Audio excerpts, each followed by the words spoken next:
Bonjour à toutes et tous, nous sommes le 14 novembre 2025, moment où nous enregistrons cette émission, que nous rediffuserons plus tard. Je suis vraiment heureuse de vous retrouver et ravie d'avoir mon invité pour la deuxième fois qui me fait l'honneur de venir sur mon humble émission. Il avait donc déjà la chaîne Juste Milieu, il y a le Juste Mensuel, que vous connaissez tous, le banquet, j'ai tout sorti, il ne me manque plus que le mug, le spectacle Zinzin que je vous encourage vivement à aller voir parce que je me suis régalée, j'y suis allée le 7 novembre. J'avais Paris comme ça depuis très très longtemps. Je suis ravie d'accueillir Rémi de Juste Milieu. Merci infiniment Rémi. Quelle entrée en matière. Merci Elise, merci beaucoup. Je suis Merci en pour forme, comme tu l'as spécifié juste en off, on est vendredi et il te manquait plus évidemment que le livre. On ne Eh t'arrête ouais. pas, on ne t'arrête Écoute, plus. on en fait des bêtises, mais les sujets ne manquent pas. Et puis voilà, on essaie de multiplier en fait le travail juste milieu et surtout cette grille de lecture pour essayer d'apporter des moyens de voir ces bêtises et de réfléchir ces bêtises autrement. Voilà. Ah, c'est ça. Et ce que j'aime chez toi, c'est alors à la fois ton analyse politique, évidemment, l'aspect aussi philo quand même, avec la prise de recul méta. D'ailleurs, je vous encourage à aller voir une des dernières émissions interview que tu as faites avec le précepteur, qui était génialissime, que je suis aussi, que j'ai adoré. Et ce pas, évidemment, de côté, comme tu dis, avec l'humour, que j'aime beaucoup. Moi, personnellement, c'est l'humour que j'aime. C'est l'humour fin, l'humour intelligent, et c'est ce qui me fait, en tout cas, qui fait écho en moi. Donc, merci Rémi pour tout ce que tu fais. Vraiment, tu me régales. Et je ne suis pas Merci. la seule. Merci beaucoup, Alors, c'est ce gentil. livre, on va essayer d'être un peu sérieux. Attends, je le mets bien au milieu. Politique française, le guide de survie, fausse opposition, fabrique à Macron, et ça, c'est très intéressant, ce fabrique à Macron, là. Soumission à l'UE, médias alternatifs, comment survivre à 2027 et après. Alors, tu dis, parce que quand même, ça, c'est important, dans ton livre que, et ça, c'est bien en guise d'introduction, la pureté morale n'existe pas en politique, que cela soit dit et bien entendu. Voilà, comme ça plante bien le décor. Film. Et ce qui m'intéressait, mais tu l'avais déjà détaillé dans tes émissions aussi, c'était cet aspect-là, justement, cette construction médiatico-politique. Voilà, tous les médias, comment est fabriqué, comment a été fabriqué le personnage Macron, comment sont fabriqués les autres personnages, même des fois alternatifs, dits alternatifs. Et c'était ça aussi que je voulais interroger chez toi, parce que c'est ça qui m'a intéressé particulièrement dans ce livre, cette construction-là. Bah, c'est vrai qu'en fait, ce livre qui est, et merci de le présenter, merci d'en parler. L'idée, c'est de proposer une analyse qui est évidemment la mienne, donc qui est évidemment subjective. J'ai pas du tout la prétention de dire aux gens, j'ai raison, c'est un travail j'ai regardé dans ma boule de cristal, je vais vous dire de quoi va être fait le futur. C'est une analyse, même parfois hypothétique par endroit, mais l'objectif, en fait, enfin, comment dire, tout est né d'abord d'un constat, avant même l'écriture du livre. C'est la continuité entre ce que nous vivons politiquement en France et le Covid-19, au sens où, avec le Covid-19, on a vu se répandre une propagande d'une violence inouïe, et on a vu surtout que l'une des mécaniques centrales était le diviser pour mieux régner. On montait les gens en permanence pour installer des camps.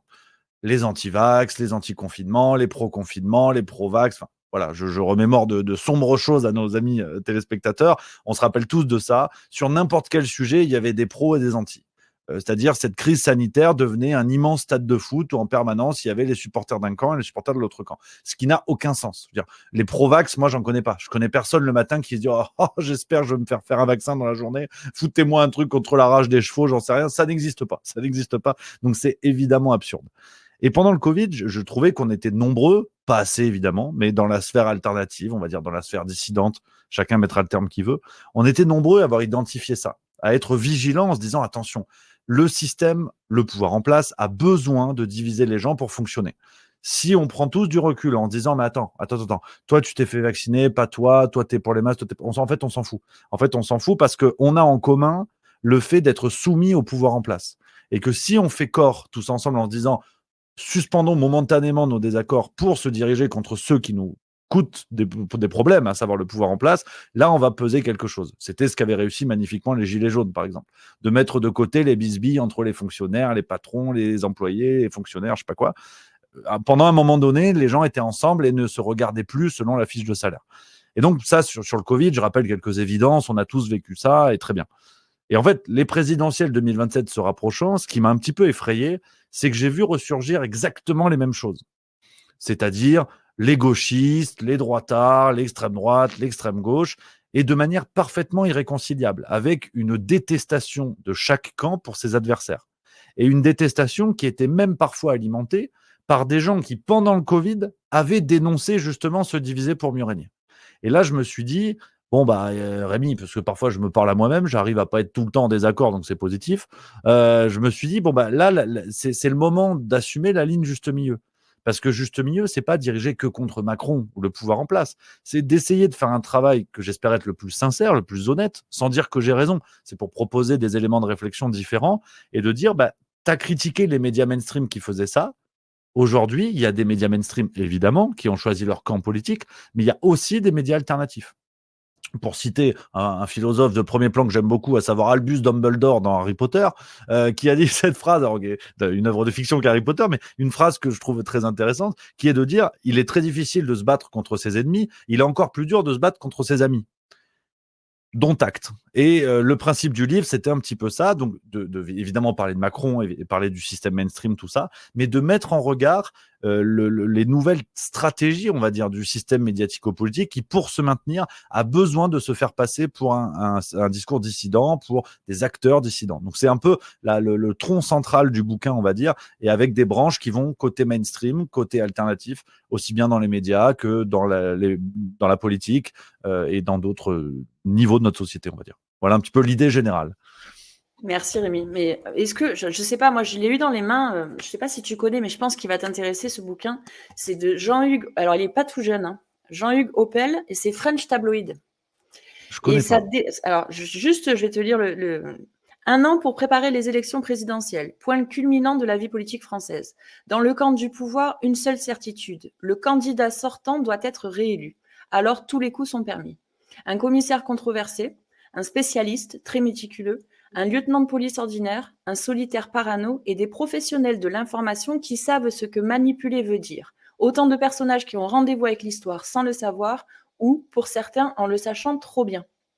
French Tabloid, ou comment donc Oppel propose une explication étonnamment crédible du résultat qui secoua la France au second tour de la présidentielle de 2002. La présence du candidat d'extrême droite était en fait une manœuvre savamment orchestrée. Mais je l'ai eu entre les mains l'année dernière, ouais. Il est scotchant. Et tu vois justement tout ce cirque, tout ce show médiatico-politique, mais pas que, avec un cabinet justement de consulting qui parle stratégie avec tous la vision audiovisuelle, publicité, radiovisuelle aussi, audio, j'ai dit, ouais, radio. Enfin, c'est incroyable. Et vraiment, je te le recommande parce que ça a fait écho aussi avec ton bouquin et comment il construit tout ce système-là. Et tu l'as dit dans plusieurs émissions aussi. Si tu pouvais résumer un petit peu la construction justement médiatico-politique, comment tu la résumerais là? Merci déjà pour la référence de bouquin, parce que je le lirai avec plaisir. Et pour répondre à ta question, j'ai essayé d'aller sur la métaphore de la ligne de production, c'est-à-dire la production industrielle d'un bien, d'un produit, qu'importe. Notre système médiatico-politique fonctionne comme ça. C'est-à-dire que qui dit ligne de production dit évidemment production, donc commercialisation. Il faut fabriquer ce qui est destiné à être vendu. Et donc, les attentes des consommateurs sont à prendre en compte avant de fabriquer quelque chose. Vous n'allez pas fabriquer des choses que les gens ne veulent pas acheter. Donc, toute ligne de production, à un moment donné, doit s'adapter. Peut-être qu'on va changer la recette si on fabrique un produit alimentaire. On va changer quelques détails si on fabrique un meuble, par exemple. J'en sais rien. Et notre système médiatico-politique, pour moi, résonne exactement de la même manière. C'est-à-dire, aujourd'hui, c'est opérer un virage où de plus en plus de citoyens ont envie d'un discours à la fois alternatif. Ils ont compris que la vérité officielle était une supercherie et que pendant le Covid, mais pas que, l'Ukraine, le conflit israélo-palestinien, des informations qui sont qualifiées de fake news deviennent des théories officielles 6 mois plus tard et vice-versa. On a des experts sortis de nulle part qui sont experts en tout. Comme disait Coluche, ils ont un avis sur tout, mais ils ont surtout un avis. Donc, je pense que sans être des citoyens complotistes, dissidents jusqu'à la moelle, ils ont compris que c'était pas net, c'était pas clair tout ça. Et puis derrière, les milliardaires qui mettent de plus en plus d'argent dans ces mêmes médias à perte, donc ils gagnent pas de pognon, mais ils achètent des médias quand même. Donc on voit bien qu'il y a une intention idéologique qui est claire. Donc je pense qu'il y a de plus en plus de Français qui l'ont compris. Et le système médiatico-politique aussi l'a compris. Donc la ligne de production devient un petit peu caduque. Macron, ça marche pas. Ça a été un succès, un best-seller, comme on dit. En 2016-2017, c'était super, Jupiter, le monde d'après, vous allez voir ce que vous allez voir. Bon, ben aujourd'hui, le monde d'après, il a François Hollande en député et Nicolas Sarkozy qui est au premier plan politique. Donc il a quand même sacrément une gueule de monde d'avant, quand même, le truc. Et Macron, on a compris que c'était un vieux dans un corps de jeune, sans métaphore aucune. Et c'était quelqu'un qu'on avait vendu comme la Startup Nation, mais qui en vérité continue cette œuvre de destruction programmée de la France, mais avec un costume The Couple, s'il est dynamique, il est sur TikTok. Mais au fond, ça changeait pas vraiment le goût de la choucroute, quoi. Donc il faut autre chose. Là, la ligne production, ça marche plus. On produit, mais les gens n'achètent pas. Et donc, je pense, et c'est toute ma théorie, et comme dit, j'insiste là-dessus, c'est purement subjectif, hein, je pense que notre système, qui est quand même pas bête, a compris qu'il y avait une autre demande, une nouvelle demande qui avait pointé le bout de son nez, et donc qu'il allait falloir s'adapter. Et aujourd'hui, pour moi, on a fabriqué, donc c'est ce que j'ai appelé dans le bouquin la fabrique à Macron, on a utilisé exactement les mêmes techniques de propagande, de manipulation des esprits, de martèlement médiatique, tout le temps les mêmes personnes, tout le temps les mêmes discours, tout le temps pareil, en se faisant passer en plus pour des opinions qui dérangent. Je rappelle que Macron, quand ils nous l'ont vendu, c'était quelqu'un qui dérangeait, qui tapait dans la fourmilière, où il disait des trucs qu'on voulait pas entendre. Regardez ce qu'on dit aujourd'hui autour de Bardella ou Knafo. C'est exactement pareil, exactement pareil. Mais on va donner au consommateur ce qu'il veut, c'est-à-dire un discours supposément dissident et un discours supposément alternatif. C'est Sarah Knafo avec des médias qui ont poussé comme Frontières, par exemple. Mais j'insiste sur un point pour la petite parenthèse. Aujourd'hui, il y a un retour vers un discours conservateur. Donc évidemment, je parle de la droite et l'extrême droite. Mais ce que j'essaie de développer, c'est une réflexion sur un système. Donc qui concerne aussi bien la gauche que la droite. Quand on a fabriqué Hollande, c'était pareil. Il y a des médias qui ont vu le jour et il y avait un discours de gauche, voire gauchiste, qui était omniprésent. Et ben aujourd'hui, c'est l'inverse. Donc, c'est pas du tout une question de taper sur la droite, hein. Je m'en fous complètement. Moi, ma question, c'est de dire comment on arrête de se faire manipuler, mais que ce soit pour vendre de l'extrême droite à l'extrême gauche. Après, chacun aura ses opinions et son idéologie. Donc, voilà un petit peu la métaphore que j'essaie de développer dans le bouquin, quelque chose de très industriel, et de dire que notre système a intérêt à vendre, et donc ils adaptent leur ligne de production. Et voilà pourquoi aujourd'hui, on se retrouve avec des candidats qui ont le goût de la dissidence, qui ont le goût du conservatisme, mais qui en vérité sont juste les nouveaux relais d'un même système idéologique néolibéral qui continuera son œuvre de destruction, de soumission à l'Union européenne et aux États-Unis. Ouais, tout à fait. Et c'est flippant même. Alors, il y a un truc que tu pouvais pas anticiper dans ce livre, c'est la redorure de Nicolas Sarkozy. Tu en as parlé dans une récente émission. Alors ça, évidemment, alors tu t'y attendais quand même parce que tu savais, tu l'avais dit, il me semble, hein, que tu t'attendais pas à ce qu'il fasse des mois et des mois et des années de prison. Mais juste aller jusque-là, quand même, fallait oser. Mais les cons, ça ose tout. C'est à ça qu'on les reconnaît, on le sait bien. Et là, du coup, qu'est-ce que tu pourrais dire sur ce Sarkozy-là, parce que finalement, il viendrait peut-être se mettre aussi dans les nouveaux visages, ou selon toi, ou pas, avec ta boule de cristal? Ah ouais, justement, la boule de cristal n'a pas fonctionné. Non, mais c'est vrai que Sarkozy, autant sur l'aspect judiciaire, on pouvait s'attendre à ce qu'il passe pas longtemps en prison. La séquence médiatique a été réussie. Ils nous ont couvert ça, mais vraiment, c'était son entrée en prison, c'était l'enterrement de Lady Di, quoi. C'est-à-dire le monde en mondovision, on va filmer la voiture, on va interroger le garagiste qui a fait la vidange 2 semaines avant. Enfin, c'était délirant, c'était vraiment délirant. Le fils Louis Sarkozy omniprésent avec des pancartes "Papa, tu me manques", enfin vraiment, on n'en peut plus, tu vois. C'était n'importe quoi. C'était n'importe quoi. La sortie de prison a été un petit peu plus discrète, mais on a quand même eu droit à Paris Match qui nous filme Sarkozy applaudi dans une brasserie du 16e. Vraiment le Nelson Mandela de Neuilly, enfin, c'est vraiment bluffant. Bon, il a fait 21 jours, sans surprise. Il aura duré plus longtemps que le gouvernement Le Cornuin. Belle performance. C'est déjà ça. C'est déjà ça. Après, plus sérieusement, ce que j'ai pas du tout vu venir, après on verra, ça reste hypothétique aussi, c'est que ils nous ont construit une image de martyr de Nicolas Sarkozy. On a vu des gens aussi bien dans les médias mainstream que dans les gens alternatifs, que du côté alternatif, expliquer que c'était un scandale, que sa condamnation était un scandale. Alors, je répète rapidement ce que j'avais dit dans une vidéo, sur mon point de vue, là encore subjectif, c'est de dire peut-être que sur ce procès-là, il y a des irrégularités. Peut-être, je veux bien l'entendre. N'étant pas juriste, je ne vais pas m'engager à faire des grands raisonnements sur un truc que je ne maîtrise pas. Un jugement qui fait 400 pages, c'est très complexe. Donc, j'ai pas envie d'avoir un avis définitif. Et je veux bien entendre les soutiens de Sarkozy qui disent il y a des irrégularités. Dont acte, si vous voulez. Mais Nicolas Sarkozy, il n'a pas un casier judiciaire, le mec, il a un vestiaire Basic Fit. Donc, si tu veux, je sais qu'en matière judiciaire, ça n'existe pas, mais j'ai quand même envie de dire, pour l'ensemble de son œuvre, c'est comme au César, quand tu as un César d'honneur, tu n'as pas forcément sorti un film cette année. C'est pour l'ensemble du boulot, tu vois. Et Sarkozy, moi, quand j'entends des souverainistes me dire c'est un scandale qu'il soit condamné, tu dis, mais attendez, en 2007, vous étiez là, vous étiez avec nous. C'est quand même Sarkozy qui a fait cette plus grande trahison du peuple français du 21e siècle, pour ne pas dire l'une des plus grandes du 20e également. Donc, c'est sidérant, en fait, ce retournement de cerveau qui nous arrive à opérer, même chez des gens qui se disent souverainistes, défenseurs de la France et compagnie. Là où Sarkozy en est l'un de ses plus gros fossoyeurs. Donc, cette image de martyr de la République qu'ils sont en train de nous fabriquer, je ne l'avais pas du tout vu venir, mais là où elle fait sens, c'est que l'attelage Sarkozy-Macron ne date pas d'hier. On sait que les deux se parlent un petit peu et tout, mais c'est Sarkozy qui, en 2008, place Emmanuel Macron dans cette fameuse commission Attali. Macron est inconnu au bataillon jusqu'à présent, banquier d'affaires chez Rothschild, quelques missions à droite à gauche. Et là, il est placé presque près du cœur nucléaire de la République française, et il se fait un carnet d'adresses qui l'amènera tout droit à l'Élysée 9 ans plus tard. Donc l'attelage Nicolas Sarkozy-Macron existait déjà dans l'ombre. Et au fil du temps, on sait que les deux ne se quittent pas, qu'ils échangent régulièrement.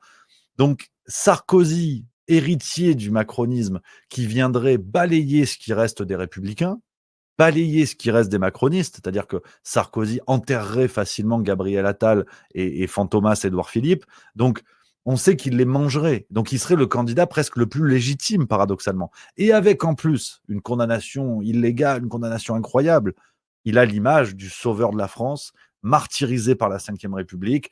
C'est le jackpot. C'est le jackpot. Donc, je l'avais franchement pas vu venir à ce point-là parce que la propagande autour de Sarkozy a été extraordinaire. J'arrive encore à me faire surprendre par les médias, tu vois. Ouais, comme quoi. Mais effectivement, tu l'avais pas vu venir comme tu dis, mais quand même tu dis enfin là ce que j'entends en tout cas, c'est que finalement ce n'est pas surprenant. Parce que c'est encore une fois, si tu prends l'ensemble du système, c'est cohérent encore une fois avec leur procédé. De Complètement. toute façon. Ouais. Et bon, après, on verra, hein, mais là, c'est plutôt les candidats dits mainstream. Tu parles de Sarah Knafo aussi, tu parles de Bardella, enfin, tout le monde est arrosé. Là, tu avais aussi dans une vidéo récente, tu parlais de Ruffin, que tu t'y attendais aussi, celle-là. De Ouais, Villiers aussi, hein, tu dis dans bien ton sûr. bouquin, tu en parles un petit peu. Et tu rappelles d'ailleurs des casseroles que j'ai appris quelques trucs. Moi, je ne savais pas tout sur De Villiers, donc j'ai été assez surprise. Et tu parles aussi des pourquoi pas. Ça, c'est assez intéressant aussi. J'ai bien aimé tes pourquoi pas avec donc du Hanouna, du Teddy Riner, du je sais plus qui, il y avait encore, je les ai notés. Mais est-ce que tu as envie d'en parler aussi des pourquoi pas, Bien finalement? sûr, tout ce que tu voudras, avec plaisir. Ouais. Mais qui sont en même temps c'est autant un écran de fumée qu'un symbole assez intéressant du fonctionnement de notre démocratie aujourd'hui. Ces candidats du pourquoi pas, bah, pour l'expliquer à nos spectateurs, c'est en gros tous les candidats dont vous entendez parler dans les médias, même certains qui n'ont même pas fait œuvre de candidature, mais qui sont testés dans les sondages. On ne sait pas pourquoi. Michel-Édouard Leclerc, Teddy Riner. Alors, il y en a certains où c'est un peu plus avéré. Cyril Hanouna, par exemple. J'ai fait une vidéo de 40 minutes là-dessus. Hanouna avait fait la une de Valeurs Actuelles, c'était il y a 4 mois, au moment où on parle environ, avec la une 2027, et si c'était lui, ou un truc comme ça. Euh, L'article nous explique quand même qu'il a réuni autour de lui un début d'équipe de campagne. Ils ont payé un sondage Ipsos pour tester l'opinion. Et Hanouna, 2 jours après ou le lendemain de la sortie du magazine, nous dit non, non, mais c'était un canular. Des blagues, j'en ai fait quelques-unes dans la vie. À commencer par cette coiffure approximative. La coiffure avec sondage Ipsos, non, ça m'est jamais arrivé. Tu vois. Donc, en plus, il y a cette capacité à prendre les Français pour des cons.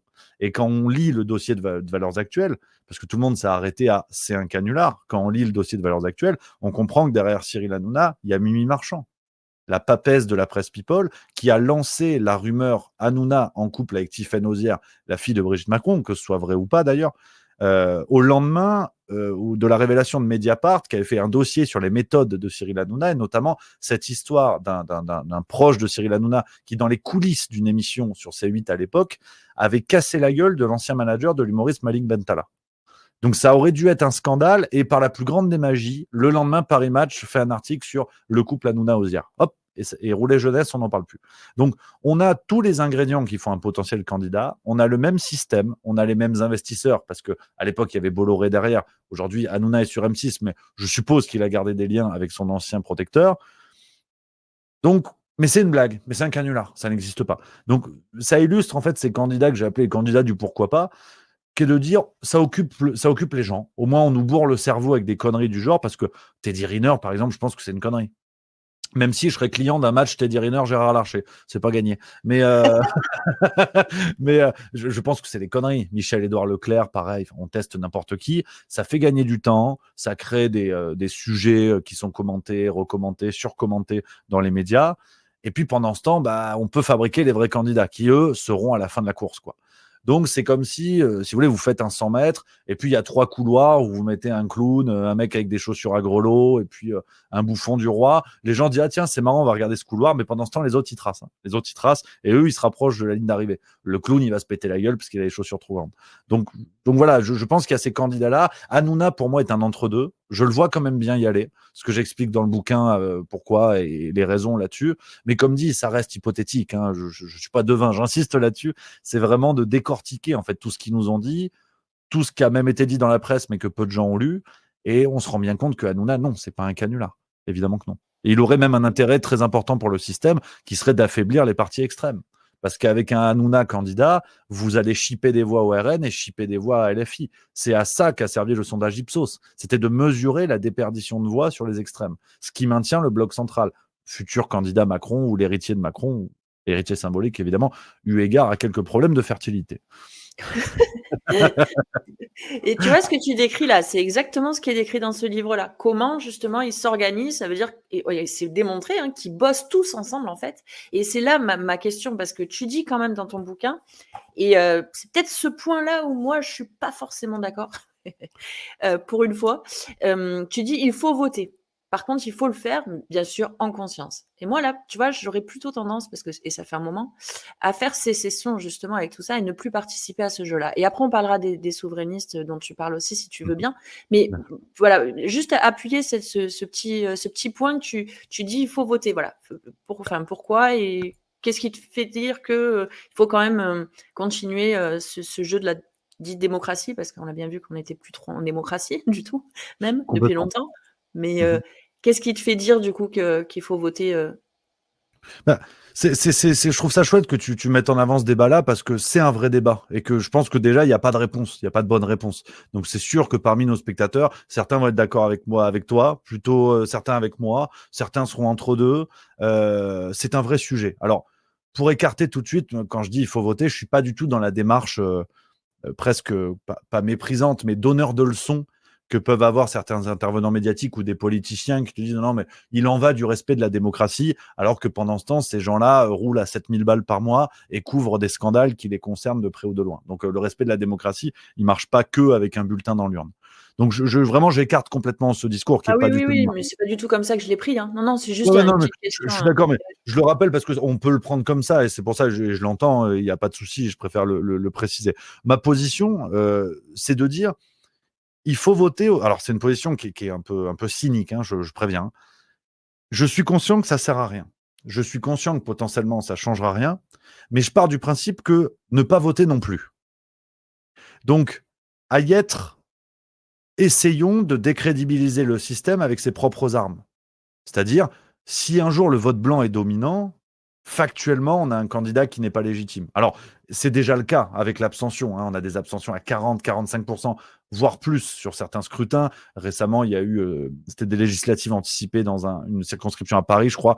Il y a eu 20% de participation. C'était ridicule. C'était ridicule. Donc, je sais que ça existe déjà. Et l'abstention, au fond, a le même intérêt que le vote blanc, qui est de décrédibiliser le système. C'est pour ça que, au fond, je suis d'accord aussi avec toi. Parce que ne pas voter pour faire monter l'abstention, voter pour faire monter le vote blanc, ça revient au même résultat, qui est de décrédibiliser le système avec ses propres armes. Mais je me dis, le vote blanc, il a ce côté officiel pour arriver au même résultat, qui est de dire, en fait, vous n'êtes pas légitime.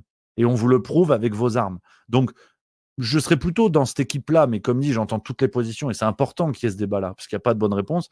Moi, je suis plutôt partisan du vote blanc comptabilisé. Je milite pour ça, et que moi aussi. à 50,1% de vote blanc, on annule l'élection. Et on la refait comme chez les papes, tu vois, les papes, bon bah, fumée noire, et on recommence. Donc je militerai plutôt pour ça. Et je m'étonne d'ailleurs que des partis politiques qui se disent proches du peuple, souverainistes ou je ne sais quoi, ne militent pas pour ça. Parce que c'est aussi une manière d'entendre le peuple. Parce que des candidats souverainistes qui font 1%, 5%, 7% tout au mieux, pourquoi ils ne militent pas pour ça? Parce que malheureusement, les dés sont un peu pipés. Plutôt qu'enrayer le truc alimenter le truc de dire les élections sont volées, la démocratie est volée. Ben non, là on a un moyen de le prouver. Donc je serais plutôt partisan de ça, mais ouvert évidemment au débat sur toutes les autres positions qui s'entendent. Hein. Ouais, là, je partage complètement moi aussi sur le vote blanc. Ça fait des années que j'en parle aussi et que je souhaiterais effectivement qu'il soit mis en avant. Alors, on nous dit souvent, mais non, mais si tu votes blanc, en fait, tu participes au système et tu fais le jeu des plus grands. Alors bon, c'est un peu compliqué. Et puis c'est le serpent qui se mord la queue parce que Voilà. ne pas voter, c'est aussi favoriser le système vu que ta voix est pas entendue et donc elle n'est pas prise en compte. Donc au fond, ça revient au même. C'est pour ça que je suis cynique dans le sens où, quitte à faire quelque chose qui ne sert à rien, autant le faire avec les armes qui sont à notre disposition. Donc on a vraiment un lance-pierre et un petit caillou. J'entends que c'est pas foufou, mais autant voilà, je me dis autant être rigoureux sur ce point-là. Mais j'entends aussi la position qui est de dire ça participe au système et je la trouve juste au fond. Ouais, ouais. Bah, c'est ça, hein, le juste milieu, effectivement, Bien qui est sûr. dans ce marasme complet. Et en parlant de voter, justement, tu parles des souverainistes. Alors, tu le dis clairement, mais tu l'as toujours dit de toute façon, tu es plutôt de ce côté-là, hein, et Bien sûr. pro-souverainiste, évidemment. Je le suis aussi, je m'en cache pas. Et alors, tu as pris que les exemples, les plus grosses têtes, hein, Philippot et Asselineau, qui sont donc bien séparés, qui sont en bisbille, qui n'arrivent pas à s'unir. Et ça, c'est une vraie question. Ça fait depuis déjà même les élections de 2022 qu'on leur demandait, il y avait Dupont-Aignan à l'époque aussi, leur demandait de s'unir et c'était impossible. Alors Philippot et Dupont-Aignan, ils avaient réussi, il me semble, hein, au deuxième tour, je crois, à s'unir. Mais bon, voilà, il reste des bisbilles entre peut-être des égos, enfin plein de choses qui se mélangent. Moi, je fais pas, j'invite pas des politiques, par exemple, tu vois, sur mon émission, je préfère avoir justement ce regard détaché, mais je suis aussi plutôt souverainiste. Mais qui, malgré tout, parmi les souverainistes, veulent quand même rester dans l'Union européenne en espérant faire péter le système de l'intérieur. Alors ça, c'est quand même, moi, je le trouve quand même un peu une dinguerie, pour pas dire autre chose, parce que évidemment, ça ne fonctionne pas, on l'a bien vu, on le voit tous les jours. Et justement, ces petits scores-là, comme ça, participe encore une fois. Alors, il faut avoir, bien sûr, 500 signatures, ça coûte cher une campagne électorale, etc. Il y a aussi tout ça qui fait que les petits partis ne peuvent pas se présenter. Mais dans ton livre, du coup, l'analyse que tu fais, c'est ça, c'est les petits scores, le fait de ne pas s'unir et ces thèmes-là, justement, notamment le Frexit, qui n'arrivent pas à faire consensus. Qu'est-ce que tu pourrais nous dire là-dessus, si j'ai oublié quelque chose d'ailleurs, peut-être aussi. Non, c'est parfait, parfait. Non, non, sur ce point-là, alors c'est vrai que je précise une petite chose parce que ça a été un sujet il y a pas si longtemps. J'appelle à l'union des souverainistes sur le plan politique et c'est vrai que récemment, bon, j'ai fait une vidéo qui a fait un petit peu parler sur le monde des médias alternatifs et on m'a dit oui, mais attends, t'es contradictoire parce que tu demandes l'union chez les partis politiques souverainistes, mais toi, t'es pas forcément pour l'union dans les médias. Je pose ma dissociation là-dessus, qui est de dire la politique, c'est pas le même terrain que les médias. Et que, au contraire, moi, j'aime cette idée dans les médias de dire on n'est pas obligé d'être copains, parce que sinon, ça s'appelle l'entre-soi. On peut pousser dans le même sens sans se faire des révérences, sans forcément être copains et ne pas se critiquer les uns les autres. Donc, je fais vraiment une différence là-dessus. C'est que, sauf erreur, dans les médias alternatifs, on n'ambitionne pas de gérer la France. Et en politique, oui. Donc, je fais vraiment une différence là-dessus, qui est les politiques veulent défendre l'intérêt des Français. Nous, au fond, on défend l'intérêt de nos chaînes YouTube et de certaines idées. Donc, faut pas, je pense, pas tout mélanger. Et là encore, je peux entendre d'autres arguments. Tu voulais dire Mais quelque chose? pardon, juste, en fait, non, mais même comme tu disais, de pousser dans le même sens, que ce soit média ou politique, mais je suis aussi d'accord avec toi sur le politique, ça n'a quand même pas le même enjeu. Mhm. On peut très bien s'unir et pousser dans le même sens pour certains trucs, sans être forcément d'accord, et garder son identité. Et ça, c'est important. Et je pense que plus il y aura de médias, enfin, je sais pas comment on peut les appeler. Moi, je me considère pas comme un média, je suis pas journaliste, hein, je suis juste une citoyenne lambda qui a besoin d'ouvrir sa gueule, pardon, pour parler vulgairement. Tu vois, non, mais vraiment, enfin, donc, plus il y en aura, en fait, plus ce sera difficile d'empêcher cette vague aussi de ce déferlement, de dire on n'est pas d'accord et on va vous le dire. Tu vois, on ne va pas taper sur un seul média alternatif. C'est ça aussi l'intérêt d'être plusieurs. Enfin, pardon, Bien c'était sûr. juste. Non, non, mais d'accord avec toi. On pourra revenir si tu veux, sur la fenêtre média alternatif. On pourra en reparler volontiers. Il y a pas de souci là-dessus. Juste pour te répondre et pas oublier la question sur les partis souverainistes. Je pars d'un principe très simple qui est de dire chaque parti souverainiste, mais que ce soit de Georges Kuzmanovic, qui a une tendance plutôt gauche, à ensuite Asselineau, Philippot et ceux qu'on connaît sur ce secteur-là, tout le monde dit on veut sauver la France. Et je suis plutôt d'accord avec ça, à vrai dire. Donc, est-ce que la France vaut bien une messe? Est-ce que la France vaut bien une union également? C'est-à-dire que si l'urgence numéro 1 est de dire notre pays est en train de s'écrouler, il faut se lever. Oui, mais en fait, lui, il m'a chippé mon goûter. Bon, alors dans ce cas-là, dites-le franchement que l'intérêt premier n'est pas de sauver la France. Alors, j'ironise sur le côté, il a chippé mon goûter. J'entends là encore les arguments des uns des autres, les pro-Asselineau qui vont dire on était les premiers, les pro-Philippot qui vont dire on a aussi le droit de le faire. J'entends les arguments de tout le monde et je suis pas là pour être juge de paix et ça, chacun aura son avis qui est tout à fait légitime. Mais comme dit, pour moi, l'urgence est de sauver la France. Si on s'accorde là-dessus, je pense qu'on peut pas passer au-dessus de ce genre de bisbilles. Et d'autant plus, c'est que je crois que ces bisbilles-là vont bientôt se terminer parce que les partis souverainistes sont en train de se faire dévorer.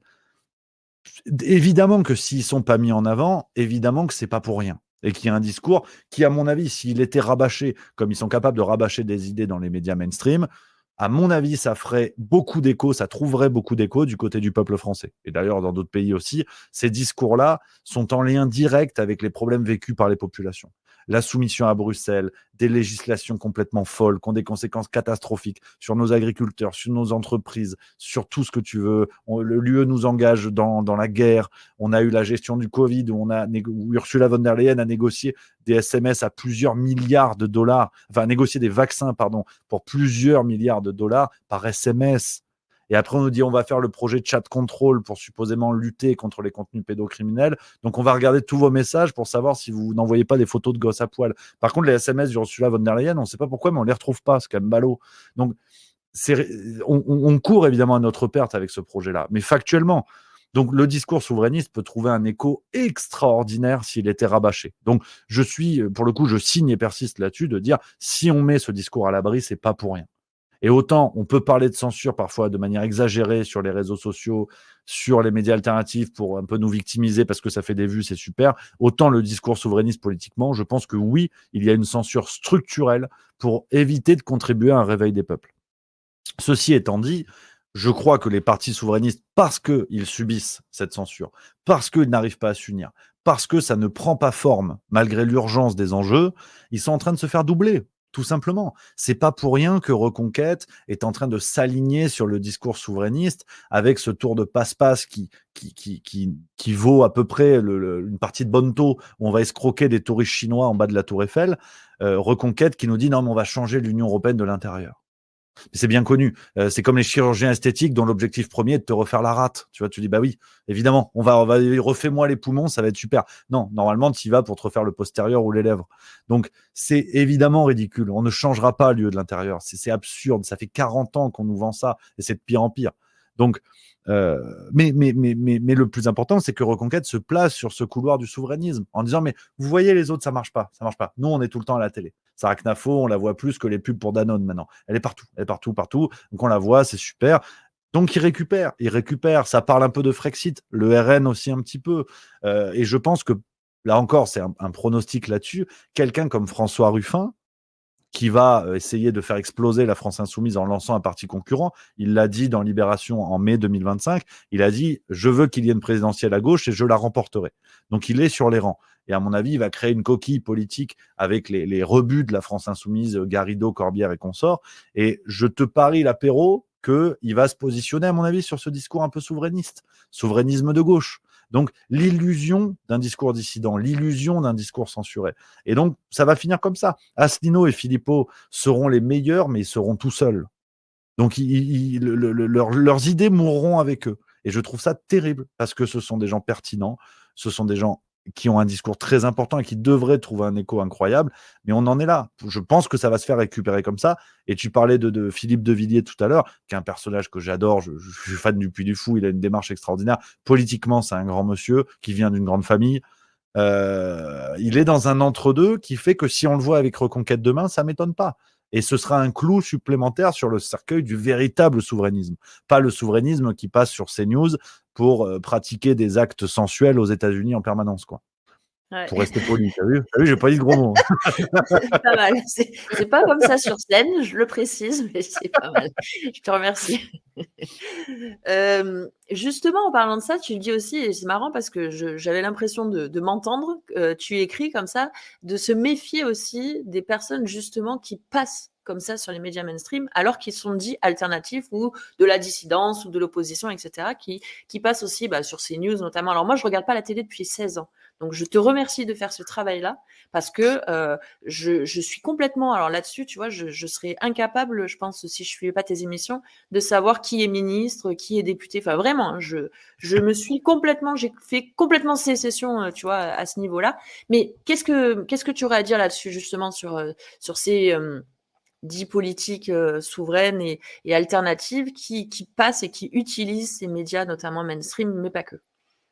Bah, là encore, c'est vrai que c'est une vidéo qui m'a valu quelques reproches, on va dire. Mais bon, à la limite, c'était presque l'objectif de la vidéo. C'était de faire réfléchir et de faire réagir. Bon, bah, voilà, qui sème le vent récolte la tempête. C'est le jeu. Donc, je vais pas me victimiser. C'est le jeu et je suis content parce qu'au moins, ça a créé des réflexions. Plein de gens n'étaient pas d'accord, plein de gens étaient d'accord, mais au moins, la réflexion est sur la table. Mon point de départ, c'est toujours ce lien avec le Covid. Comme je te disais tout à l'heure, c'est que pendant le Covid, on a été beaucoup à se dire, tiens, c'est quand même bizarre. Il y a des médecins, alors ils passent du cabinet au plateau TV, puis du plateau TV à un autre plateau TV à un journal, puis ils reviennent dans le cabinet. Ils ont à la fois la légitimité du médecin et à la fois la légitimité de l'intervenant médiatique. Mais parfois, il y a des milieux qui ne sont pas faits pour se rencontrer. C'est quoi cette histoire de nous imposer comme ça des personnalités sorties de nulle part et qui ont la crédibilité d'être médecin à Toulouse, à Sochaux, je sais pas où. On a tous trouvé ça suspect, je pense, tous ou presque, je ne vais pas parler à la place de tout le monde. On s'est dit, tiens, il y a des ponts qui sont curieux. Et là encore, dans la continuité de cette méfiance qui est née avec le Covid, de cette capacité du système médiatique, en l'occurrence, à fabriquer ce genre de pont et donc ce genre de confusion, quand j'ai vu apparaître des gens qui passaient de CNews à Frontières, de Frontières à Europe 1, de Europe 1, de CNews à Toxin, par exemple, il y avait Eric Revel il n'y a pas longtemps. Je me suis dit, mais tiens, c'est bizarre, c'est la même dynamique. Des gens qui vont avoir cette image de alternatif, cette image de mainstream, pour dire exactement les mêmes choses ou presque. Et donc, l'idée de ma vidéo, c'était de dire, c'est pas une critique à Dominem, c'est pas une critique de personne. J'aime beaucoup Toxin, j'aime beaucoup Nicolas Vidal, j'aime beaucoup Alexis Poulain. Frontière, je trouve par moments fait des vidéos super. C'est pas du tout un sujet, c'est pas ça le sujet. C'est pas des gens, c'est pas les médias, chacun fait ce qu'il veut. Mais c'est juste cette porosité entre les deux mondes où à un moment donné, si on voit les mêmes voix alternatives, si on les voit sur CNews, ça donne à CNews l'image de on peut dire des trucs sur CNews, parce qu'on entend des gens qui normalement sont sur YouTube. Je parle de CNews parce que, comme je le disais tout à l'heure, ce renversement vers un discours conservateur concerne plus la droite et l'extrême droite. Mais sans nul doute qu'un jour BFM fera pareil. C'est pas une question de CNews, hein, j'insiste là-dessus. Donc, c'est ce pont-là, moi, qui m'interpelle, où je me dis, mais là, il y a confusion, là, il y a un piège. Il y a un piège parce que on joue sur les deux tableaux.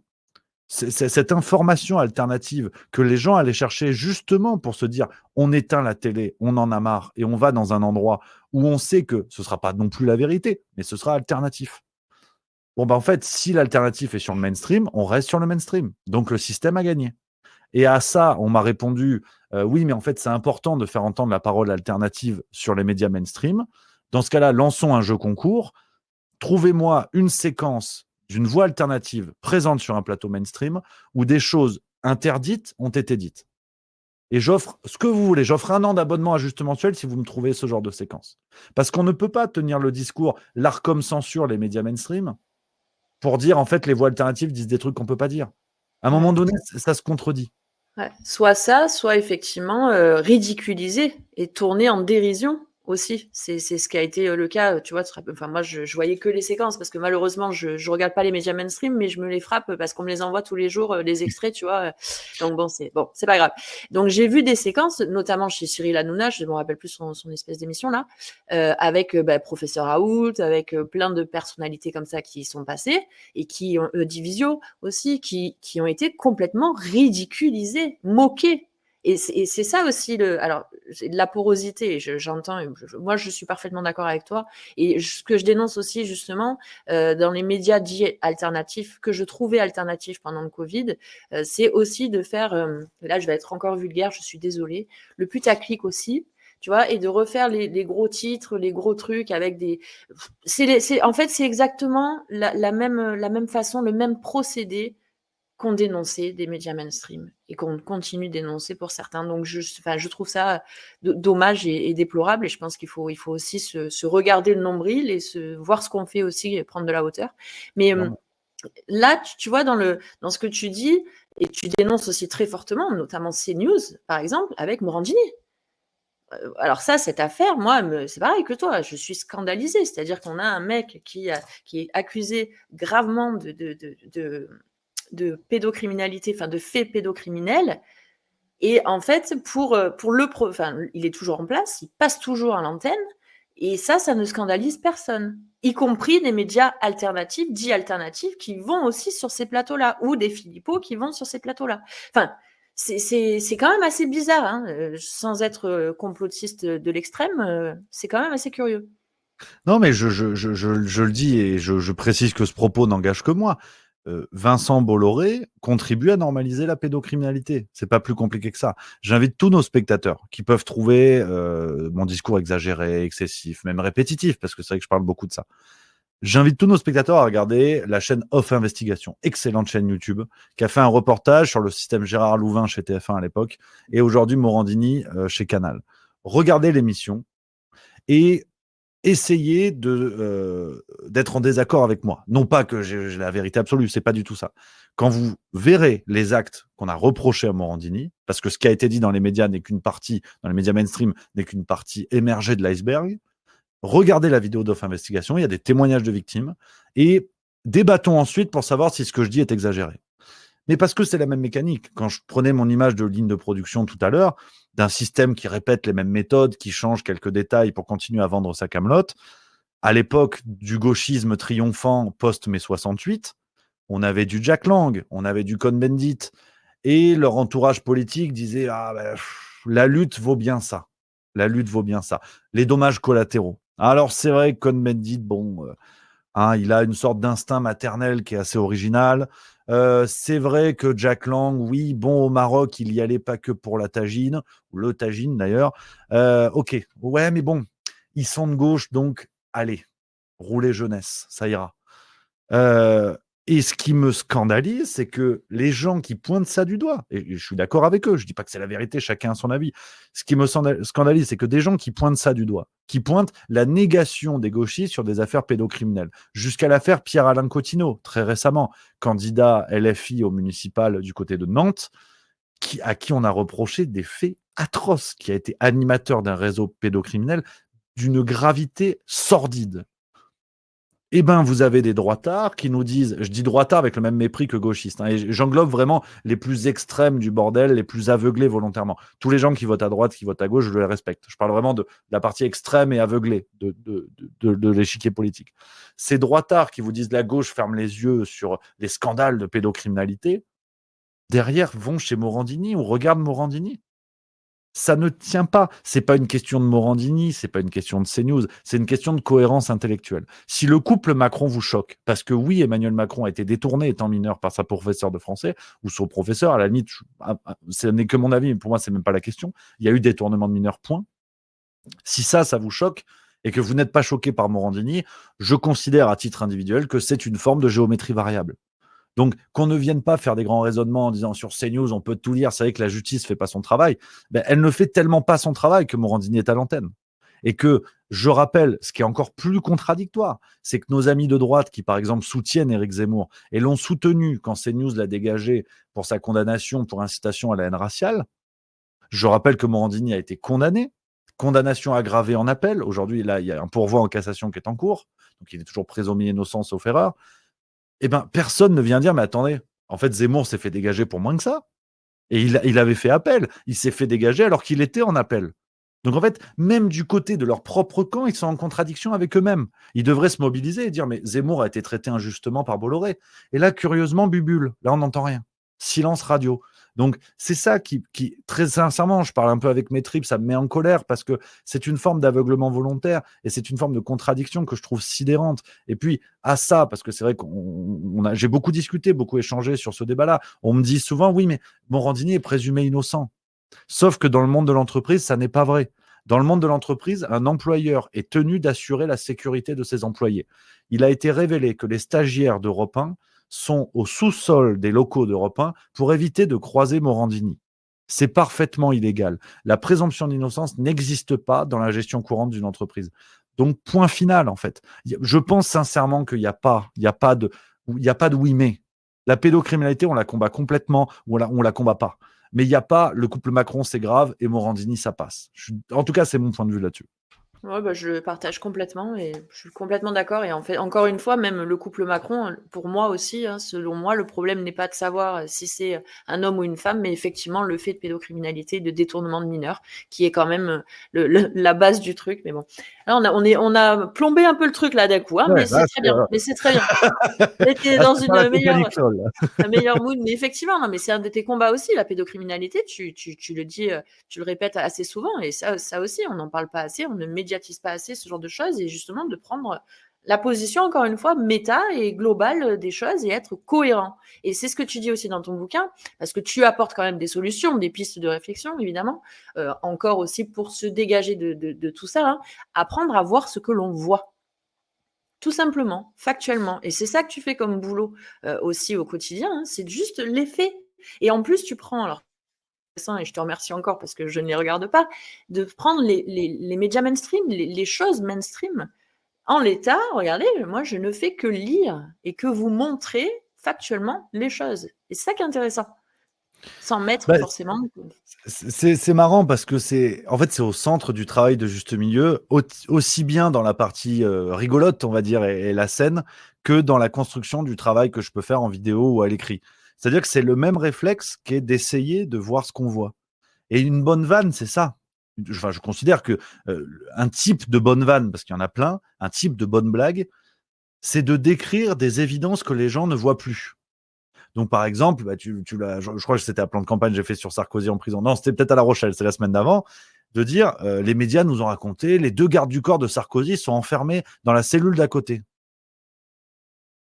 Mais en fait, tu laisses un silence, tout le monde percute de dire, mais attends, donc il y a 2 innocents. S'il y a bien 2 innocents dans l'histoire qui sont en prison pour rien, c'est eux, tu vois. Et donc, une bonne vanne, c'est ça, c'est de mettre la lumière là où plus personne ne regarde. Et je trouve que c'est un type de bonne blague. Et au fond, c'est aussi ce qui permet une analyse, j'espère, un peu pertinente, de dire débarrassons-nous de l'émotion, débarrassons-nous de l'idéologie. Chacun a son point de vue et c'est très bien comme ça. Et il n'y a pas besoin de vous convaincre. Mais juste, apprenons à voir ce qu'on a sous les yeux. Par exemple, moi, ce qui me fait bondir en ce moment dans les médias alternatifs, et donc c'est aussi un moyen de faire mon procès, parce qu'on le disait tout à l'heure, pour être très clair sur ce point-là, je fais pas des grandes leçons de morale, hein. Quand j'appelle à la vigilance sur certains points, c'est aussi pour me les appliquer à moi-même. Chez Juste Milieu, j'ai aussi fait des erreurs que je dénonce aujourd'hui. Soyons clairs. Donc, il y a évidemment une part d'autocritique là-dessus. Sur l'instrumentalisation de la peur, par exemple, je sais qu'on l'a eu fait chez Juste Milieu. D'exagérer un peu sur un titre de vidéo, sur une miniature. Donc, je fais pas le malin, j'ai tout compris, hein. Évidemment que c'est aussi un moyen de dire, je me garde aussi de ces menaces-là. Et donc, ce que je vois qui me rend fou, et je pense que tous nos spectateurs le voient sur les réseaux sociaux, des médias alternatifs ou pas, qui le lundi te disent mon Dieu, on est censuré, Macron vaut notre peau, et 2 jours après te disent on a fait des records de vues. Faut savoir en fait. Donc c'est aussi ça, voir ce qu'on voit, de dire. Et vous pouvez aimer le média en question, mainstream, alternatif, on s'en moque. Vous pouvez évidemment l'aimer, mais c'est contradictoire. On n'est pas censuré quand on fait des records de vues. En tout cas, je crois pas. Donc, c'est vraiment cet exercice-là qui change pas grand-chose, parce qu'au fond, ça peut conforter nos convictions ou pas, et c'est pas le but d'en changer. C'est juste de ne pas s'illusionner nous-mêmes, parce qu'on est dans une telle machine de propagande tous les jours. On est dans le tambour de la machine à laver à longueur de journée. Si en plus, nous-mêmes, on se raconte des histoires, ça va être compliqué. Ça va être compliqué de sortir de la caverne, comme disait Platon. Ouais, de Platon, tout à fait. Et c'est ça aussi l'invitation que tu fais, c'est justement le souverainisme personnel, reprendre sa souveraineté par soi-même, même parfois contre soi-même, contre son propre camp. Et ça, c'est intéressant aussi. C'est là que j'aime bien aussi cette analyse. Je disais, tu prends un peu souvent, moi je trouve, un angle philosophique et méta que j'aime beaucoup dans tes analyses, de dire, bah, en fait, moi personnellement, qu'est-ce que je peux faire à mon humble niveau, ma juste place, qu'est-ce qui me fait aussi vibrer dans la vie, Et là, tu le fais avec tes spectacles aussi, de se remettre en lien, de créer dans le réel des choses. Parce que, comme tu disais, dans le tambour de la machine à laver ou dans une voiture qui fonce à 100 à l'heure, il n'y a plus de frein. Enfin, voilà, c'est difficile. C'est quand même assez mortifère en plus comme ambiance. Enfin, il y a pas grand-chose qui va bien en France quand même si on se... Donc, autant réfléchir à soi, travailler sur soi. J'ai fait une émission avec Paul-Éric Blanc-Rue, je ne sais pas si tu as eu l'occasion de la voir, sur justement ça, sécession, l'art de désobéir. Et il travaille beaucoup ce concept de souverainisme et de travail sur soi, de développement personnel. Complètement. Bah, je pense que c'est en lien aussi avec une école de philosophie que j'aime beaucoup, qui est le stoïcisme, donc qui nous ramène à l'époque à la fois la Grèce antique et aussi la Rome antique. Quelqu'un comme Marc Aurèle, qui était l'empereur philosophe, on va dire, et qui a écrit un bouquin extraordinaire qui s'appelle Les Pensées pour moi-même, que je vous recommande. Et il y a une phrase qui résume un peu tout, qui est de dire ce qui dépend de nous, c'est d'accepter ce qui ne dépend pas de nous. C'est de dire qu'à un moment donné, pour le remettre dans un contexte contemporain qui est le nôtre, et aussi bien moi, juste milieu, que nos spectateurs qui nous regardent aujourd'hui, que quelle que soit notre place par rapport à ces conneries, hein, c'est de dire, de toute façon, on va pas faire tomber Macron demain. Je suis désolé de vous spoiler le truc, mais à mon avis, on va pas y arriver. C'est pas notre émission aujourd'hui là qui va faire trembler l'Élysée, où on va se dire putain j'ai merdé, fais tes valises, on s'en va. À mon avis, ça m'étonnerait, tu vois. Donc, on a deux solutions face à ça, face à une force, une forme d'impuissance sur les événements extérieurs qui ne dépendent pas de nous. On a deux solutions. Soit on baisse les bras et on tire la gueule, on écoute du James Blunt tous les jours et on se dit, bah, de toute façon, c'est foutu, on va déprimer. Et les événements extérieurs vont envahir mon quotidien comme les ténèbres, quoi. Les ténèbres du quotidien en disant, de toute façon, j'y peux rien, on peut rien, c'est terrible. La peur, la censure, et puis il y a ça. Ou il y a la deuxième option qui est la même, qui est de dire on peut rien changer, c'est la merde, il y a plein de problèmes. Mais dans mon quotidien, dans ce qui dépend de moi, ben, je vais essayer de viser quelque chose de positif. Viser ce qui me fait plaisir. Si votre plaisir, c'est faire de la cuisine, d'aller vous promener avec vos petits-enfants, faire de la randonnée, si vous aimez les jeux vidéo, si vous aimez la musique classique, si vous aimez le rap, si vous aimez lire des romans, ben faites-le. C'est con à dire, mais faites-le. Parce qu'en fait, ça, c'est à vous, ça dépend de vous. Le bien que vous allez vous faire à ce moment-là, d'aller boire un coup avec vos amis au bistrot, ben, personne ne pourra vous l'enlever. Et on a vu pendant le Covid, ils ont essayé de nous l'enlever. C'est quand même pas pour rien. Si on a voulu faire des citoyens isolés qui n'avaient plus rien d'autre qu'une fenêtre sur le monde qui était la télé, qui leur dictait ce qu'il fallait faire et penser, on a vu que ça marche. Et s'ils ont agi là-dessus, c'est quand même pas pour rien. Donc, c'est aussi un acte de résistance que de défendre nos petits bonheurs du quotidien. Je sais que ça peut paraître un peu béat ce que je vous dis, mais n'ayez pas honte de ça. Si votre plaisir, c'est votre café à la fenêtre le matin et regarder le soleil qui se lève, ben c'est formidable. Parce que ça, personne ne peut vous l'enlever. Et que Macron tombe demain ou pas, vous aurez eu ça. Ce qui n'empêche pas après d'avoir une conscience politique, de s'engager, de militer, de travailler ses idées, de s'engager à ce que Macron tombe un jour. L'un n'empêche pas l'autre. Mais dans l'immédiateté du quotidien, défendez ce qui vous fait du bien. N'ayez pas honte de ça. Votre petit café du matin, il n'a aucun rapport avec Macron. Que vous le vouliez ou non, il n'en a aucun. Donc profitez. Profitez de ça. Défendez vos petits bonheurs. Et après, sur le reste, on fait ce qu'on peut. Mais parfois, ça ne dépend pas de nous. Donc, c'est une école que j'aime beaucoup et que j'essaie de transmettre un peu avec juste milieu. Et le spectacle, c'est aussi cette idée-là de réunir des gens. Je réalise mon rêve d'être sur scène et je réalise un autre rêve qui est de donner du corps en fait à la communauté juste milieu, de dire bah ce soir vous êtes 100, 150, 200 jusqu'à 300 jusqu'à présent. Donc c'est complètement fou de me dire en un an et demi on a fait des salles de 300 personnes et de dire bah il y a 300 personnes qui ont un point commun, c'est d'être là ce soir et d'avoir une fois regardé une vidéo avec un mec en chemise bleue avec une tête bizarre. Et bien de dire, mais c'est génial, parce qu'en fait, vous ne vous connaissez pas. Vous ne votez pas pareil, vous n'êtes pas du même coin, vous n'êtes pas pareil. Mais à la fin des spectacles, la petite tradition, on se retrouve toujours pour boire un coup pour ceux qui le veulent. Et mon vrai plaisir, c'est de voir les gens qui parlent entre eux. Et certains sont repartis copains, et je sais qu'ils se sont revus, ils font des apéros. Tu dis, mais ça, c'est génial. Macron ne tombera pas non plus. Mais si je peux être utile à ça, je suis plus heureux, ça régale. Tu le dis dans ton livre, se mettre en lien. Et hier, dans ton direct, tu disais, tout à l'heure aussi, je vais te regarder parce que je vais prendre la voiture. Tu disais aussi ce qu'ils détestent. Donc, c'était justement, comme tu viens de le rappeler, qu'on se mette en lien. Ils nous voulaient isoler, justement, pour pas échanger. Comme tu parlais à juste titre du bistrot, c'est là qu'on échange. C'est là qu'on peut avoir un autre point de vue que Robert ou Raymond va nous dire, ah mais non, mais quand même, là, ça te pose pas question. Et qu'on aurait pu justement entraîner plus de monde encore dans le. Bien, on se pose en fait un petit peu extérieur là et quand même, ça te fait pas un peu réfléchir. Et il y a aussi de se moquer de ce qu'ils détestent. L'arme, tu disais hier soir, l'arme ultime, enfin une des armes, pardon, pas ultime, qu'on a, c'est ça, c'est de les mettre parce qu'ils ont un ego tellement démesuré et ils nous prennent tellement pour des.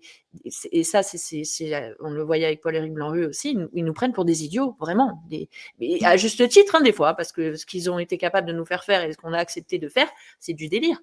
Mais de se moquer de les afficher publiquement, dans le respect, évidemment, comme tu disais, pas aller sur les insultes au niveau du corps, etc. Mais d'afficher comme le retour de Martin Blachier que tu disais hier et que tu nous as étalé, j'ai bien aimé aussi. C'est drôle, en fait.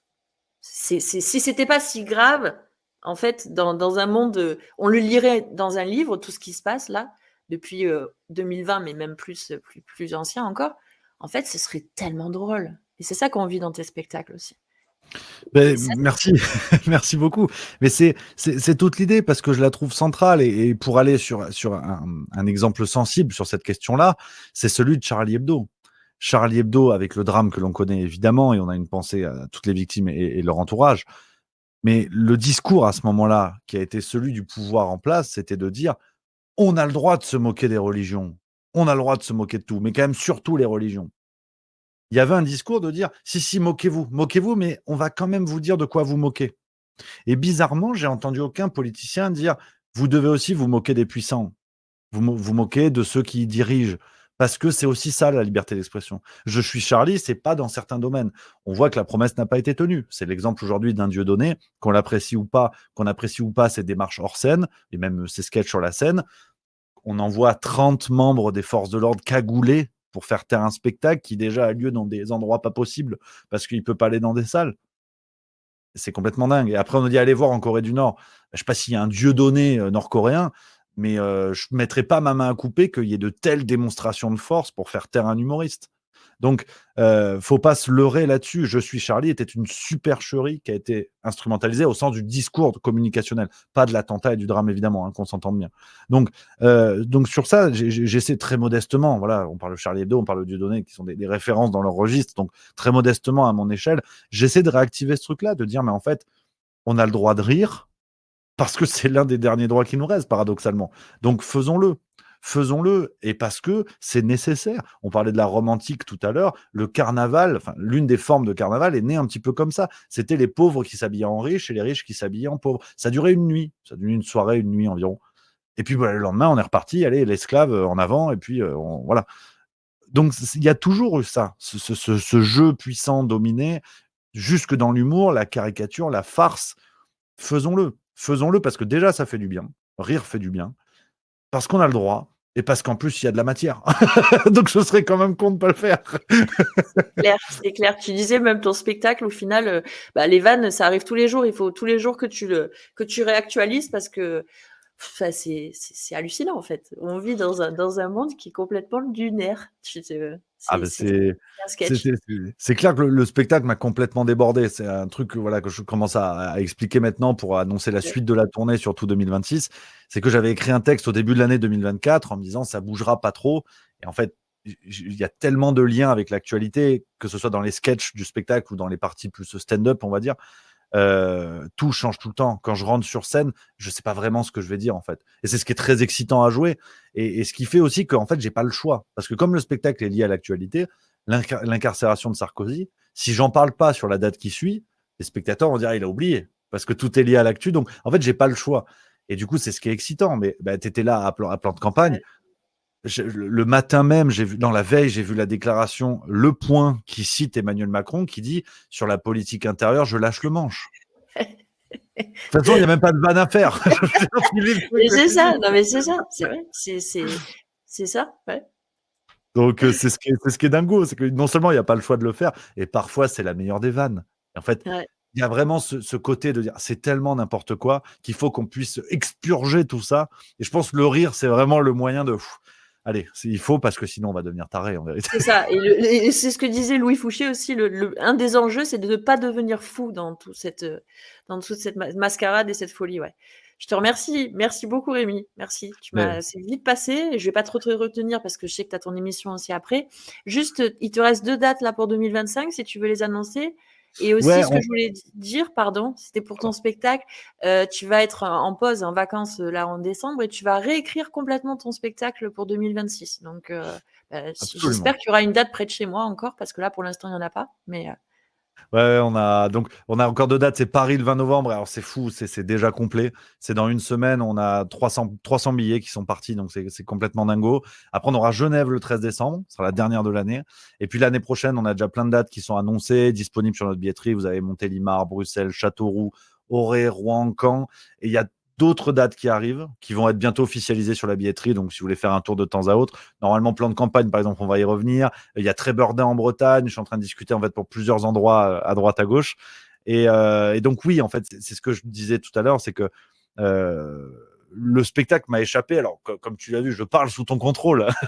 Il y a aussi, j'aime bien aussi l'improvisation, c'est-à-dire que à vouloir intégrer les actualités, beaucoup échanger avec le public, fait que chaque date est déjà différente les unes des autres. Et en plus, je me suis dit, en fait, je veux assumer la promesse jusqu'au bout de faire un spectacle vivant, très vivant, on va dire, et qui se réactualise quasiment tout le temps, y compris dans les sketchs. Donc, c'est-à-dire pour la structure, vous allez voir, si vous ne l'avez pas vu encore, voilà, il y a une première partie de 30 minutes où je suis Rémi moi-même, où voilà, on parle de plein de choses, vous verrez. Et puis après, il y a des sketchs, il y a une succession de sketchs, et la fin où je redeviens Rémi, et c'est la séquence qui s'appelle C'était mieux avant, où je fais des blagues sur tout et n'importe quoi, en vérité. Et donc, les sketchs vont être, j'ai envie de les réécrire, j'ai envie de me remettre en danger parce que c'est ce qui est chouette et ce que j'apprends aussi parce que voilà, ça fait 1 an et demi que je fais ça, je découvre aussi, je continue d'apprendre, je mesure toute la marge de progression qui me reste et c'est un bonheur en fait de voir mon spectacle vivre, grandir, évoluer et j'ai pas envie de tomber dans une sorte de mécanique à jouer à jouer la même chose en sachant que je pourrais mettre des nouveaux éléments, des nouvelles blagues. Donc là, pendant 2 semaines de vacances, je vais tout réécrire. Il y a le sketch de l'Eurovision qui va disparaître. Il va tirer sa révérence. Il y a un nouveau sketch que voilà, j'ai quasiment fini d'écrire. Et puis après, le grimoire, la journée de formation chez les fact-checkers, tout ça, ça va être repris à 100%. Ça va être la même structure, on va dire, mais avec plein de nouvelles blagues parce que la matière est solide. ouais. Mais en plus, le public, là, plan de campagne, je me rappelle, c'était assez drôle. Comment il s'appelle non, non, c'était ton prénom que je voulais savoir. Enfin, dans le Sud, tu l'as dit, ils sont, de toute façon, je savais qu'ils étaient fous, mais c'est ça qui est drôle aussi. Et tu peux, en fait, encore alimenter d'autres vannes, même avec le public. C'est génial. Ouais.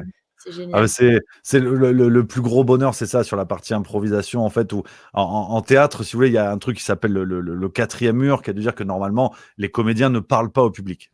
Vous imaginez, en fait, les murs de la scène, et il y a un mur devant les acteurs qui fait qu'on ne communique pas.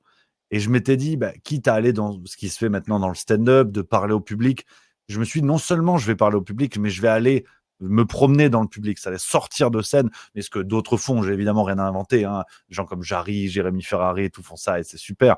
Donc modestement, je me suis dit, ça m'excite de faire ça parce que tu sais pas ce qui va se passer. Tu peux pas deviner. Et puis j'ai essayé de faire autre chose que vous appelez comment, vous travaillez dans quoi, c'est d'aller voir les gens et de pousser même encore plus loin. Tu l'avais avec le sketch des fact-checkers, complot ou pas complot sur le Covid, tu vois, là t'es emmerdé. Donc, Ouais, il y en a une qui a commencé à étaler plein de trucs. Et non, non, mais je t'ai pas demandé de faire une thèse en fait. Là, tu n'as pas compris. Ouais, tu m'as fait rire.